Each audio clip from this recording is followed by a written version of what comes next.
sign. You see, he was asked for a sign. Now, what's interesting here, because again, this is the conjecture here, when they ask him in Mark, he says, I'm not going to give you no sign. He says, why does this generation seek after a sign? Verily I say unto you, there shall no sign be given to you. So first he tells them, you're not going to get no sign. But now we have a problem, because now when you jump to Matthew, now he says, I'm going to give you a sign. First he said, you're not going to get any sign. But in Matthew chapter 12, verse 38 through 40, they ask him for a sign. And he says, I'm going to give you the sign of Jonah. And it reads, so as Jonah was 3 days and 3 nights, and the amount of days, let me stop you there, is not the sign. Okay, why do I say that? Why do I say that? First of all, he wasn't in that position for 3 days and 3 nights. Okay, at most, he was only there only 1 day, Saturday, and 2 nights, Friday and Saturday night. So the 3 days, 3 nights thing falls apart there. So we know it's not the amount of time. Why? Because when we look further, we see that in Matthew chapter 16, verse 4, it mentions the sign of Jonah again, but no mention of days. In Luke chapter 11, verse 29, he again mentions the sign of Jonah, no amount of days. He just says he will be a sign unto this generation as Jonah was a sign unto the Ninevites. We're all familiar with the story, right? We read it as children. We saw the cartoons. How was Jonah, everybody? Can I get an answer from everybody? When Jonah was thrown in the water, was he dead or alive? Alive. When the whale came and swallowed him, was he dead or alive? When Jonah was in the belly of the whale, was he dead or alive? When he came out saved of a prayer from God, did he come out dead or alive? Jesus told you, I will be like the sign of Jonah. He gave you the hint. Allah didn't trick you. The hint and clue was given right there. You see? You missed it, but he told you, I'm going to be like Jonah, but you missed the sign. If they die believing that, too bad. Because I told you last night, it's not unusual, as your Bible tells you in 2 Thessalonians and 2 Chronicles, that God sometimes will send this spirit to make you believe a lie. The enemies of God, sometimes he'll send that lying spirit on you and make you believe that which is false as a punishment towards you. But Jesus, according to your book, appears to have tried to give you a sign and a clue of what was going to take place, but it appears that they missed it. You see? So now, and we even see from the writings, and my time is almost up, so we see from the writings that even during a situation like in Mark chapter 15, verse 44, we see that Pilate was surprised that Jesus was dead so soon. John chapter 19, verse 33, but when they came to Jesus, and this is from the soldier, that he was already dead, they didn't break his legs. The other 2 guys were still alive, so they broke their legs. But when they came to Jesus, they didn't break his legs. Why? Because, and he said he saw he was dead. I'm going to add my own way. I'm going to say he assumed he was dead. Now, is it me, or can you also see God's plan come into action? How convenient that he breaks the other guy's legs, but when he gets to Jesus, he says, oh, I think it looks like he's dead already, so we don't have to break his legs. You say it's not possible? You say, oh, the Romans were good. You tell me it's not possible? If you tell me that it's not possible, need I remind you of Matthew chapter 19, verse 26? With God, all things are possible. So it is very possible that the Roman soldier made the mistake. Now, I have further information, but my time is about to be up. Well, I can get deeper into this. But again, remember the sign of Jonah. Thank you. So we now move to the rebuttal period. Each speaker will have 10 minutes to respond to the other speaker's presentation, beginning with David Wood.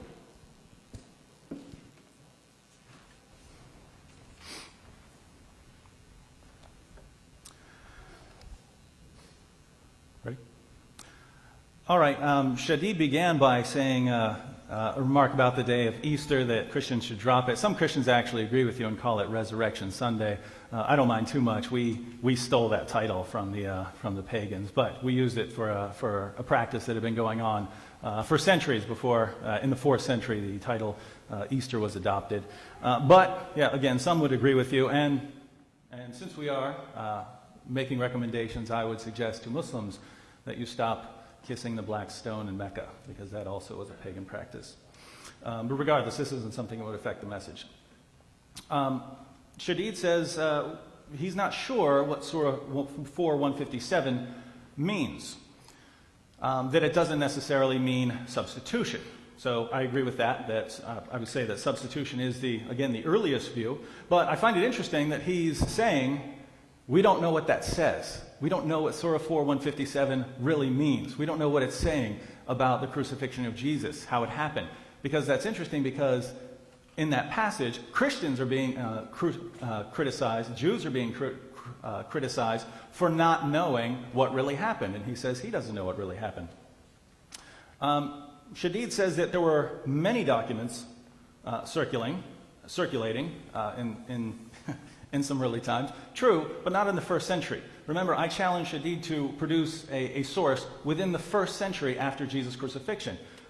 He hasn't mentioned any because he doesn't have any that support his view. All the texts from the first century after Jesus' crucifixion consistently proclaim that Jesus died by crucifixion. He says that there's a substitution theory in the Apocalypse of Peter. Now, this is funny. This is a 2nd century Gnostic text. Do you know why the Gnostics began to argue for the substitution theory? Because they didn't believe Jesus was human. According to Gnosticism, Jesus didn't even leave footprints when he walked because he was just an appearance. He was an appearance. He was so divine he wasn't even human. And again, as James mentioned on Friday, the Gnostics were polytheists. They believed in many gods. And this is the text that Shadid is appealing to. But the reason they went for this substitution theory was they were claiming Jesus wasn't even human. And then the question arose, well, how do you explain the fact that everyone saw him risen from the dead? I mean, everyone saw him crucified, and they said, it must have been someone else. We know this. We know this historically. We know this was the Gnostic position. We know that's what the gospel, what the Apocalypse of Peter means. And so he's appealing to this text, according to which Jesus wasn't even human. I hope you all keep in mind that he's appealing to this text for later on tonight when they debate the death of Jesus, and the Muslim side tries to prove that Jesus was just a human. He says this is an early text. But again, 2nd century Gnostic polytheist text. Position of the, he says, but this position remains in the Bible because you have the story of Simon of Cyrene. No. The Gnostic text included some of the details in the Bible. The Gospel of Mark and Matthew and Luke and John, these are 1st century texts. There isn't a scholar on the planet who would put the Apocalypse earlier than the Gospels. Find me one. I challenged Shadid, again, I challenged him to provide a 1st century source, source within the 1st century after Jesus' crucifixion, so I'd take anything up to around 130, but there is none. He says that we don't have eyewitness accounts because the disciples fled. Well, even the synoptics say that Peter was following along, and besides, my argument is not based simply on the disciples, although it's very clear that the disciples would have known whether or not Jesus died. This was a public event. There might have been hundreds or thousands of people standing around. And again, Peter was following. But regardless, 2 of Jesus' followers buried him. It seems like they would know whether it was Jesus or not. And again, you don't have to just deal with the Christian testimony. We know that the Jews were convinced that they had crucified Jesus. Even the Quran says that. So I don't see how you as a Muslim can say we just don't know who there was to see this. According to the Quran, the Jews were convinced that they had crucified Jesus. And by the way, the women were present, so we do have people who were there.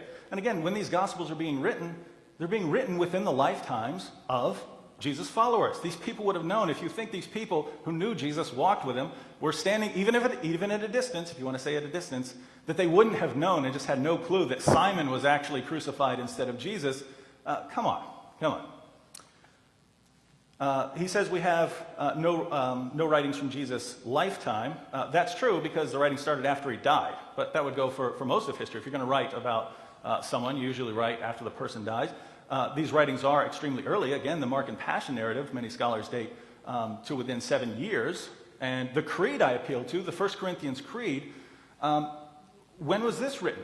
Scholars, even atheists and agnostic scholars, agree that this goes back to within 5 years of Jesus' crucifixion. How much earlier do you want? He says that he appeals to Fricke and Gandhi in their book, and he says these guys are authorities because Fricke has a bachelor's degree in philosophy. That certainly qualifies him. Okay, well, that's the overseas version of a bachelor's degree. But think about it. It's in philosophy. What in this I have more than that in philosophy. I have more credentials than that. How would this make him a historical Jesus scholar? It has nothing to do with that. And Gandhi has a master's degree in ancient pagan religion.